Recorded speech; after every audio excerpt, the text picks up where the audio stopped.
Assalamualaikum warahmatullahi wabarakatuh. Selamat siang teman-teman semuanya. Kali ini saya akan membahas mesin milling ya, milling vertikal atau milling tegak. Cuma kebetulan memang mesinnya ini sedang trouble ya, atau memang rusak dari awalnya ketika sampai sini udah rusak. Jadi cuman saya ingin membahas mengenai apa namanya ya, secara umum saja ya. Jadi mesin milling atau mesin milling vertikal ini memang kenapa dinamakan vertikal? Jadi karena memang dia tegak ya, tegak.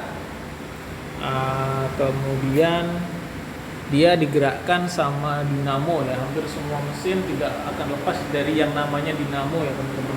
Lalu kemudian di sini itu biasanya ada arbor, kemudian kolet. Nah, lalu di sini itu nanti mata sayapnya dari end mill. Bisa juga dipakai buat ngebor ya teman-teman semua.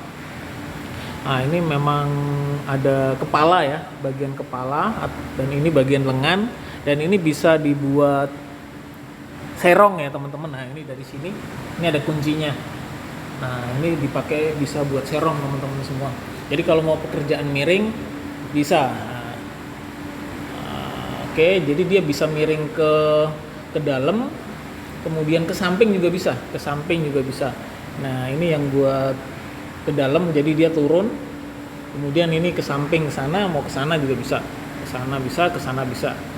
Kemudian ini miring ke dalam, mau miring ke atas juga bisa. Nah, ini jadi kuncinya di sini.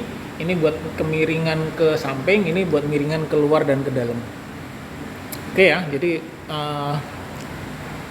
teruntuk milling vertikal ya. Jadi umumnya benda kerjanya itu kenapa dia dinamakan mesin milling? Jadi umumnya benda kerjanya itu selalu persegi ya teman-teman. Umumnya tidak tertutup kemungkinan bentuknya di luar persegi juga it's okay. Kemudian dia berputarnya itu apa namanya ya? Searah jarum jam. Seperti ini ya. Searah jarum jam. Nah, kemudian ini ada meja. Ini biasanya di sini ada ragum teman-teman semua. Ada ragum, jadi sebenarnya nanti kita bisa bahas satu persatu ya. Kemudian dia bisa bergerak kanan kiri operator dengan handle ini ya. Nah, handle ini dia bisa ke kanan dan ke kiri. Jadi bisa panjang untuk pekerjaan-pekerjaan apa, membuat sepi atau pasak pada as dan sebagainya. Kemudian nah ini bisa dipakai buat menjauhi dan mendekati ke arah operator teman-teman. Nah, seperti ini, jadi dia bisa jalan. Nah, oke. Kemudian nah ini untuk naik turun. Nah, seperti itu ya teman-teman. Memang kondisinya sedang trouble.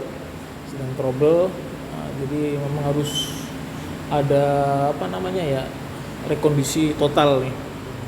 Nah, seperti itu. Jadi mesin milling ini memang kalau di industri ya, buat industri otomotif, kemudian bengkel-bengkel pinggir jalan. Karena kalau sifat yang di industri sekarang itu memang sifatnya dia sudah produksi massal ya, itu pakai CNC.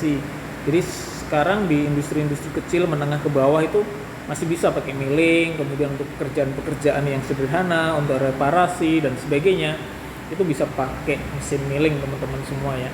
Kalau Anda teman-teman siswa STM, teknik permesinan atau teknik pemesinan atau mesin perkakas, nah ini salah satu basic dasar ketika kita belajar teknik permesinan. Jadi keterampilan ini Anda bisa terapkan di dunia kerja, bisa juga dipakai buat wirausaha, membuat bengkel sendiri. Memang harganya masih cukup mahal.